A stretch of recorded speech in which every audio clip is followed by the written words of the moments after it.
Hello and welcome to the World Wanderers podcast, a proud part of the Wander Barn Podcast Network. I'm Ryan. I'm Amanda. And we're your hosts.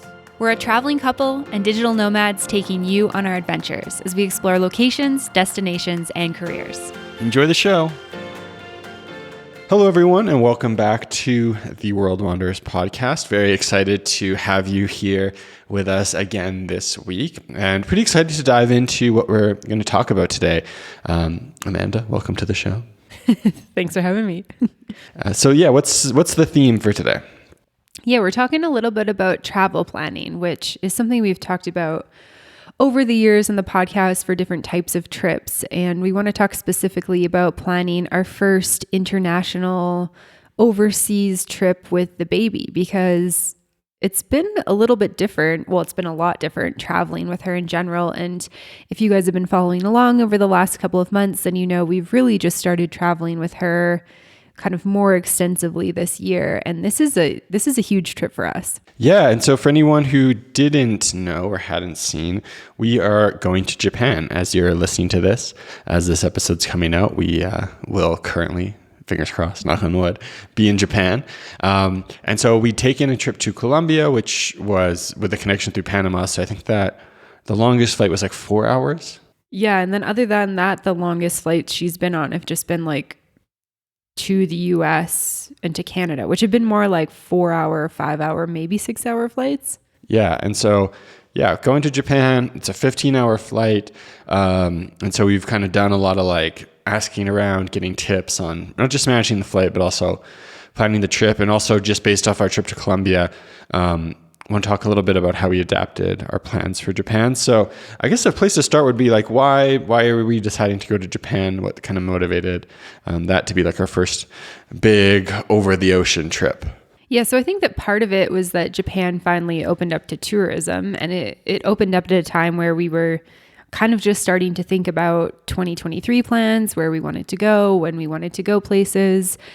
At this point, so it would have been October of 2022 when Japan opened that they announced that they were opening for tourism again.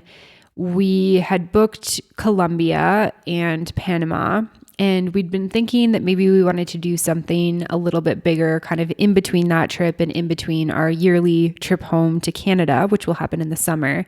But we didn't really know where we wanted to go. And so a couple of things that we were considering and tossing around were, time zones. Time zones are a big thing. You're working full time right now. You work on, North American time zones. And so we'd kind of talked about, maybe Portugal or maybe Eastern Europe. We were planning to go there in 2020, hadn't been able to do that. Maybe thinking about going further south, kind of Uruguay, Argentina, something like that.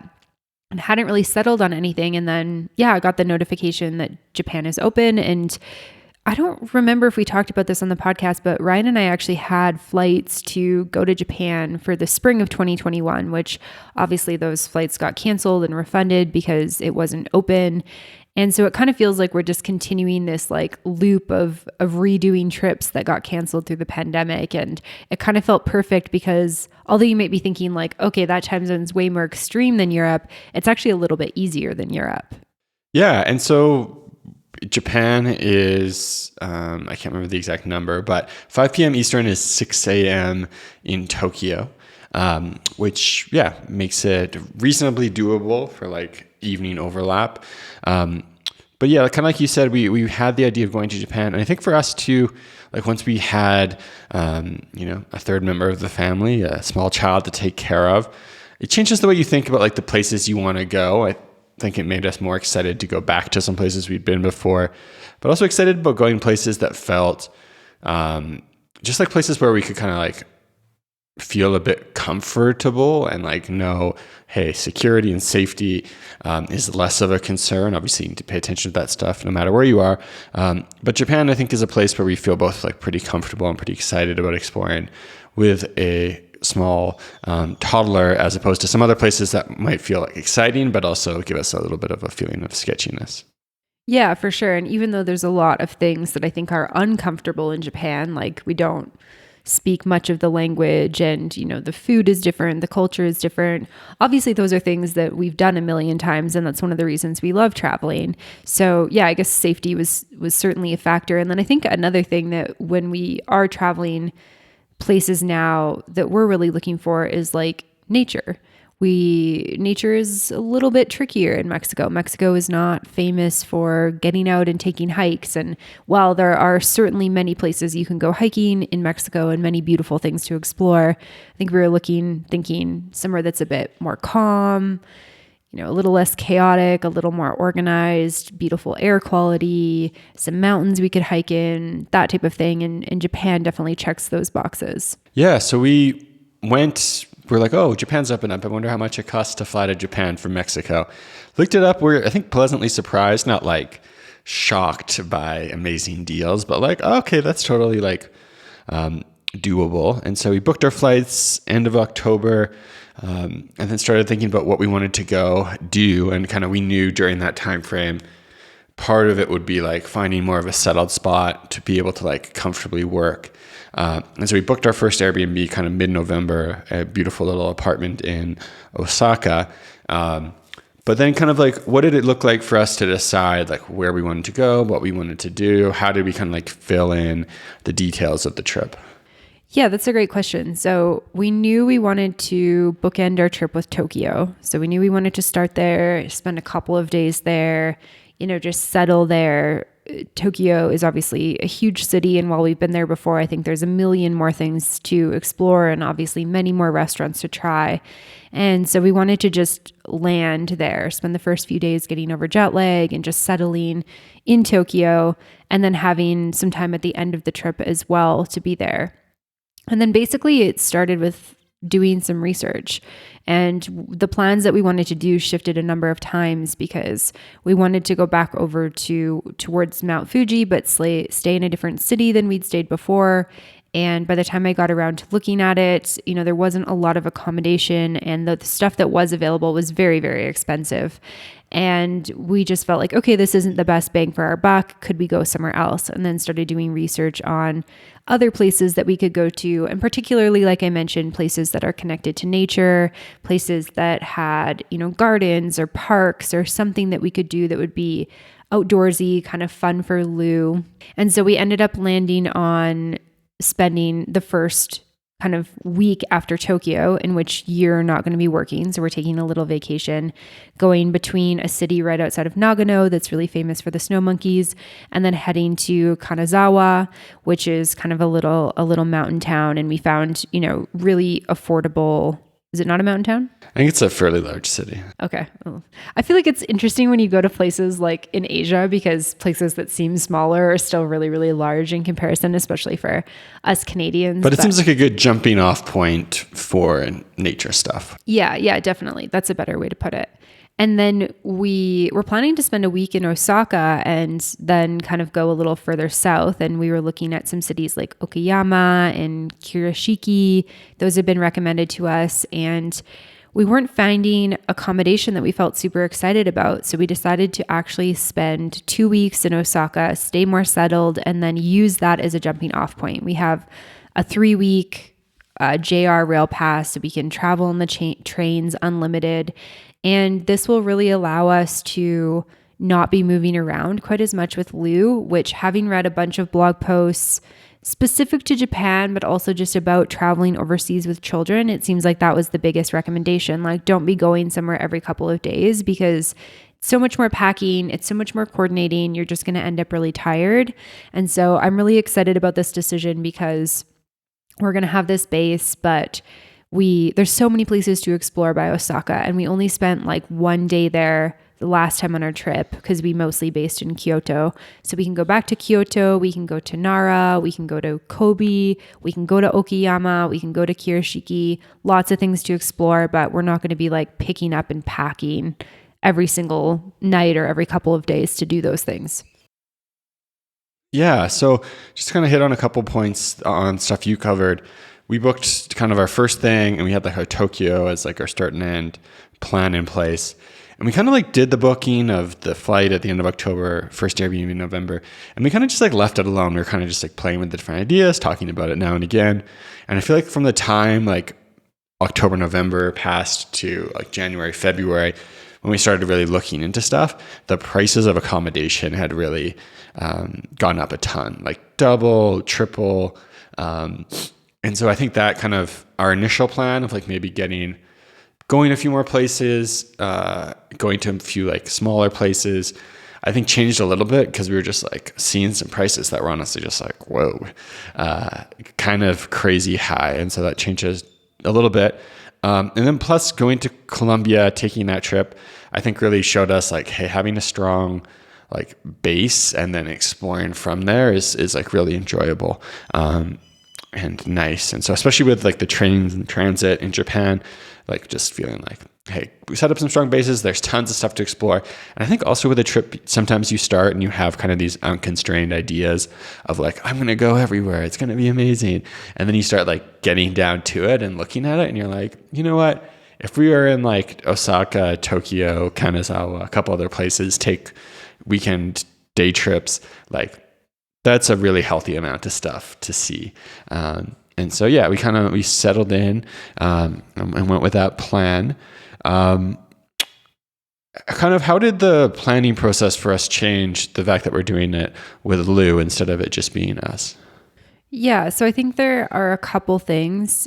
I mean, one is what we just talked about with the not going as many places. I think one thing with a baby that's challenging is the like check out at 11, check in at 3 p.m. You know, she basically needs to nap during the hours of 11 and 3. And she's not napping all of them, but in general, her nap is kind of in between those hours, which makes it a little bit tricky on those days. And so we wanted to kind of minimize that type of thing. I think another like takeaway we had from our Panama/Colombia trip was just because she does nap and because she's not up for like that long of periods of time before she kind of gets grumpy, like needs to go down for a nap or needs to go down for bed, we want to kind of do things that are kind of close to accommodation. So we don't want to be spending, an hour and a half getting somewhere and then trying to do something for an hour and then trying to get back in time to put her to bed and stuff like that, or put her down for a nap. And so one of the things we've done is we are staying in 2 different neighborhoods in each time in Tokyo. And then actually between the first week and the second week of Osaka, we're also switching accommodations to a different location. So I think that those will help us to kind of plan our stuff to be a little bit closer to where we are. And of course, there's going to be times where we explore a bit further, or, bedtime gets pushed back or nap time gets pushed back, and that's okay. But just trying to kind of stick with her regular routine and exploring around that. And I think that staying in different neighborhoods will allow us to do that. Yeah, I think if we were just planning the 2 of us, probably would have a higher chance of leaving some stuff open. Like maybe we just would have left a couple things open and been like, oh, we'll figure it out like when we get close to it, or maybe even when we're there, like not huge things, but maybe like a couple weekends or something. I think we probably would have gone like a couple more places. Yeah, I think probably. so. And maybe strayed a little bit further. I think, especially, that first trip learning was like, yeah, maybe like lower the amount of things you want to do. And also I think from that Colombia trip, one of the things we came away with was like, oh, it'd have been really cool to stay in a different neighborhood, just because the reach you have of a city like is limited when, like you said, when the baby's napping. So because of that, having like 2 different neighborhoods of these cities is almost like exploring 2 different cities in a way. So pretty excited about that. Yeah, definitely. Me as well. And I think one other thing I'll add to the list is just when we were looking at accommodation, one thing we were a little bit more particular about this time around, I think because of Lou, was being 1, close to train stations, and then 2, ideally close to like a park or something like that, so we could get out and have somewhere that we could be outside with her. Especially, you're going to be working 3 of the 4 weeks that we're there, so somewhere where I can take her and we can, she can crawl/toddle in the grass, or we can just go, get a coffee, hang out outside, and that type of thing. So we were a little bit more particular about the locations of our accommodation, and we always are. Like, we don't just book just random things or, the cheapest thing just because it's the cheapest. We're always really considerate of neighborhoods. But I think for this trip in particular, we were looking for those two main things, which was parks and subway stations, like being close to the metro/train. Yeah, I think that's a really good point. We were like, we don't want, the first time we were in Japan, we had a few times where it's like, oh, we're going for dinner over here. And it's like an hour 15 of walking and busing and training to get there. And so, yeah, wanting to have stuff that was reachable within like one of those awake windows. And then the other part was like knowing needs kind of a spot to work and a spot to nap Lou. So whether that's like a hotel room that would likely have space or something that's near a cafe or something that has a separate room in it, which does like, because we could have found cheaper accommodations if we were just looking for like really small bed in a room type spaces. Yeah, which is a lot of what we did our first time in Asia. Like we were really in a lot of small spaces, and then we did things like working in cafes, working in co-working spaces, which you can certainly go work from those spaces. But I think one thing we really took away from Colombia and staying for 3 and a bit weeks in a 1-bedroom apartment is like, yeah, it's totally doable. It's totally fine. But it's not an ideal amount of space for a long time, just because she does need to nap, and then that puts us in the same area. And if we're both doing calls, or you're doing calls and I'm trying to do something, or you're doing calls while she's awake, it just makes it a little trickier. So we're only in one hotel for I guess we're in one hotel when we start, and then we have like some more traditional kind of Japanese ryokan hotel experiences while vacation is happening. And then once you're working, we've gotten, apartments or houses with a couple of different spaces in them to hopefully set ourselves up for success for that. Yeah.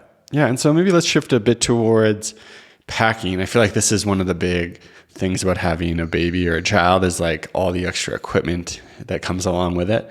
And particularly doing a trip like this, you got to think about like, okay, what can I bring on the plane in terms of like my baggage allotment, but also going from like travels in Latin America where, Uber is going to be super affordable. We're just going to like jump out, rent a car, go, versus a trip that's more like public transit based. So we kind of know, yeah, we can take 2 check bags on the plane maybe, but we're going to have to push Lou in her stroller when we have to get a stroller on, but then do a lot more walking, carry all of our stuff with us for the first time in a while, and obviously the first time where we have a baby. So what was that kind of like going through planning for the packing, the equipment, that part of it? Yeah, I feel like this has been something that I've just been like thinking and rethinking about and doing research on for literally months and months as we've been kind of gearing up for this. And I think part of what we've kind of narrowed down to has been we're taking the Shinkansen, which is the bullet train, and the bullet trains have luggage limits so that you actually have to like measure your luggage and make sure that your luggage fits within a limit, and you can only have like 2 pieces per person and stuff like that. So we've had to make sure that we can fit within that. If you don't, you can do like luggage forwarding services. But I think for us, we decided like, hey, we don't want to do that. So basically we decided we'll do one kind of regular size checked bag, one carry-on size bag that we'll just carry on or maybe check just depending on the flight. And then we'll each have backpacks. We have a super great travel stroller for her. We have the Yo-Yo by Baby Zen. Not sponsored, but if they did want to sponsor us, that would be amazing. I love this stroller. So if anyone's traveling with kids, it's a great one. It folds down super small.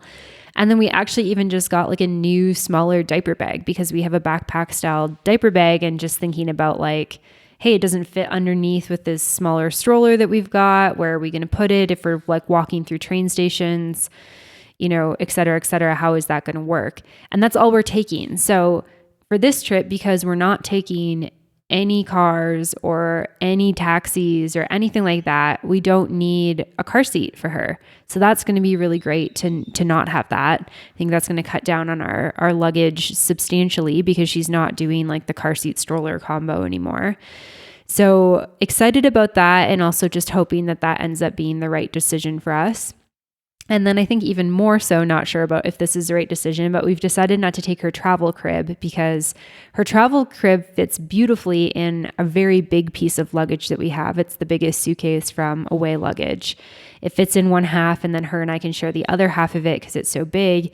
But that suitcase is like too big for the Shinkansen. So we've decided not to take that. And one thing that I think will work really well is that most of the time we're going to be sleeping on the floor. So she'll have her own little pad on the floor. We don't have to worry about her rolling off of a bed, et cetera, et cetera. And one thing I've done a lot of research on is that Japan is very kid friendly. There are a ton of services for renting anything that we need. I actually even read a blog post that somebody suggested don't bring a stroller, just rent one when you need. We decided not to do that.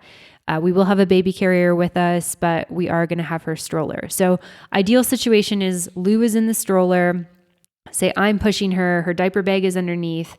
I've got my backpack on. You've got your backpack on. And then you're, pushing or pulling two pieces of luggage that should both be like reasonable in size. So that's kind of like our vision for this is that's all of our stuff. Yeah, I feel like maybe this is something that you get as you travel more, is like you start thinking about like what your vision is. And maybe when you're like less experienced, you're thinking about like, what do I want to have when I'm there? And you're imagining going out and doing things and having like this thing or having this thing. I feel like for this trip, for me, it was like imagining us like going up and down escalators within a train station. And stairs. I mean, like, what do we have? And like, what is that like? Okay, like exactly like you were picturing it. Like, okay, if we've got the stroller, we don't want to have more than like one big suitcase and one small suitcase because we just don't have the hands to make that work. So we've kind of got everything. And so because of that, we like bought some of the kind of vacuumable packing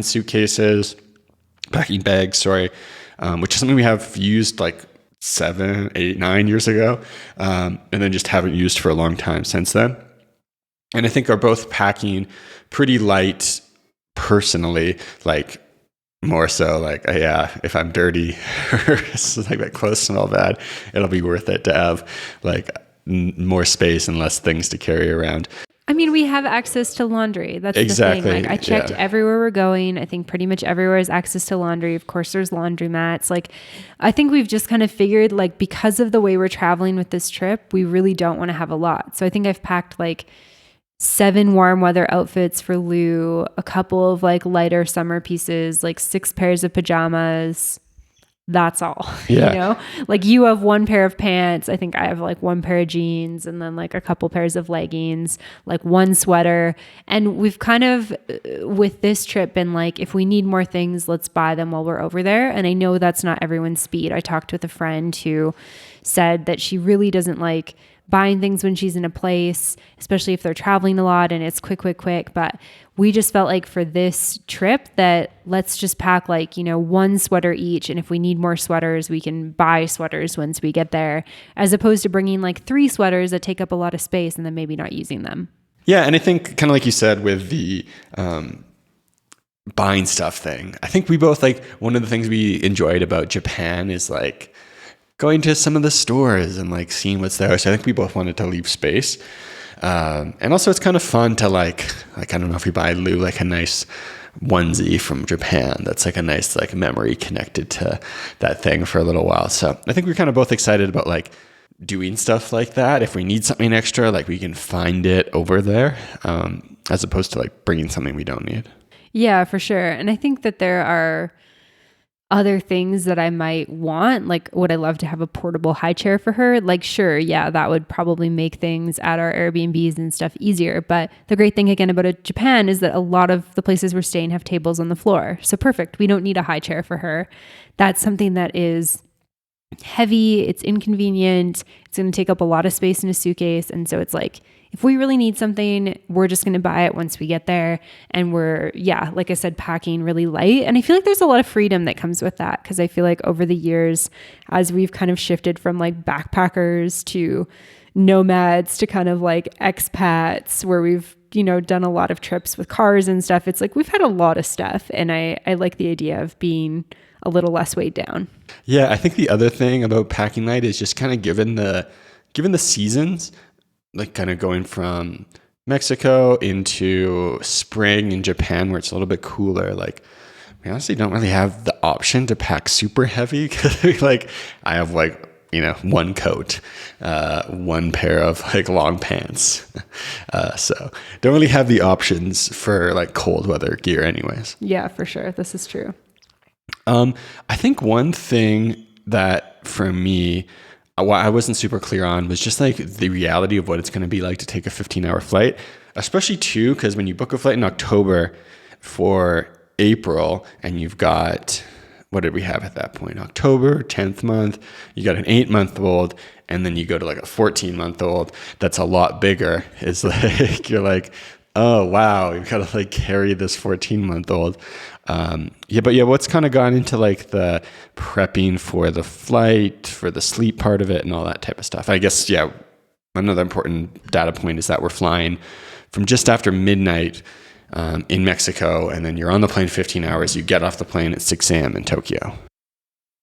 Yeah, for sure. So I think a little bit of anxiety, a lot of reaching out to community and parent friends. I've posted in some like mom groups that I have here in Mexico, as well as on my personal Instagram, asking friends for their tips and stuff like that. And people have been so generous with recommendations. I've also read a lot of blog posts just to try to just prepare ourselves the most. And I feel like, an 8-month-old is so different from a 14-month-old. And if you've never had a 14-month-old before, it's like you have no idea how to compare it. But just to give you a quick overview, like when Lou was 8 months old, I guess I traveled with her when she was 9 months old.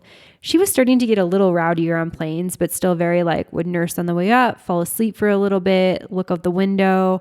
She wasn't on the move or anything like that. And she slept a lot.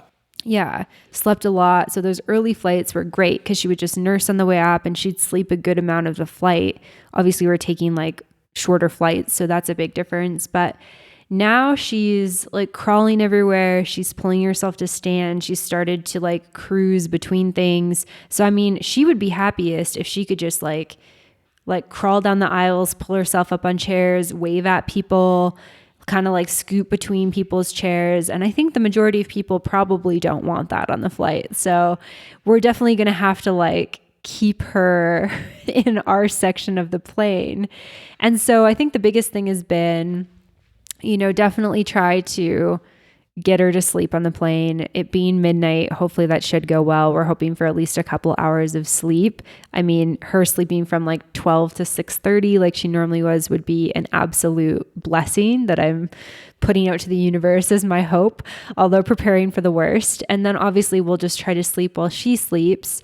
And then I have prepared a lot of toys. I have them all separated in my carry-on bag, already packed. I bought her some new ones. And I also, we're going to be leaving later this week, and probably close to 2 weeks ago now, I took everything that we're taking and tucked it away. And the biggest tip I got was, on top of try to get them to sleep as much as you can, is make sure toys are new and fresh. So she hasn't played with them for a while, so they're exciting. Do one toy at a time. Got lots of tips on snacks. So we've been stocking up on snacks, trying new snacks, getting her organized with that so that we can rotate between snacks and toys. And then we've also downloaded some like kids shows on the iPad as a backup. I think we're not huge on screen time. Lou doesn't really watch TV because she's so little, but it's definitely just there as like a bit of a safety blanket in case we just need a little bit of reprieve from taking care of her. And then the biggest tips I got for arriving are like, try to keep her day as normal as possible. So try to keep her up. Don't let her sleep all day. Just get her normal nap time to the best of your ability. Do the same for ourselves. And kids are really adaptable. I think people have been really like reminding me like babies and little kids are really adaptable. And so it might be like a couple of hard nights when we get there. We all might be a little tired, but it's definitely going to be worth it. So I feel like those have been the main things that I've been preparing for. It's also going to be interesting for us because it's almost like 6 years exactly from the last time we did a Japan trip, and then a couple months under 6 years exactly from the last time we had the big like trans-ocean adventure. So haven't really put ourselves in a situation where we like would experience significant jet lag in a long time. Like we went from like Central Time to Eastern Time and Central Time to Pacific Time. And 2 hours hits you a little bit, but it's like not a whole day. I feel like that's part of what's been making me anxious too, is like I feel a bit rusty with this. Like we haven't crossed an ocean in so long. We haven't done jet lag for so long. You know, we're older. We're traveling at a slower pace these days. And so I'm a bit like, oof, this is going to be a bit intense. Plus we're adding the baby on top of it. But, and also going to a country where we don't speak the language for the first time in like 6 years too. Like we've really just been in North, Central, South America, and we speak Spanish and obviously we speak English. So I feel like there's a little bit of like feeling a bit rusty with this, and then adding the baby to the mix, which is like a whole new ball game for us in terms of long flight, jet lag, you know, a very different culture, et cetera, et cetera. Yeah. Yeah. The other thing I think when it comes to flying, so I think most people know, or maybe you don't know, but if a baby's under 2, they don't have to pay for an airplane ticket, which kind of creates this like, oh, it'll be great to travel before they're 2. But especially like with our baby, who's quite large, by the time you get like past like 12 months, babies are quite big and like they're wiggly and they want to be places and doing things. And so I think when we booked the tickets to now, there's kind of been this like, I mean, she's like doubled in size. feeling of like, what do I value? And like, I don't remember what the price is. So we booked for like the premium economy seats, so like economy seats, but like a little bit bigger. I don't remember what like the higher class seats were at the time. But as we actually get closer to taking the flight, I'm like, would it have just been worth it to buy a third seat? Would it have been worth it to upgrade? And so we'll see if we can get an upgrade or not.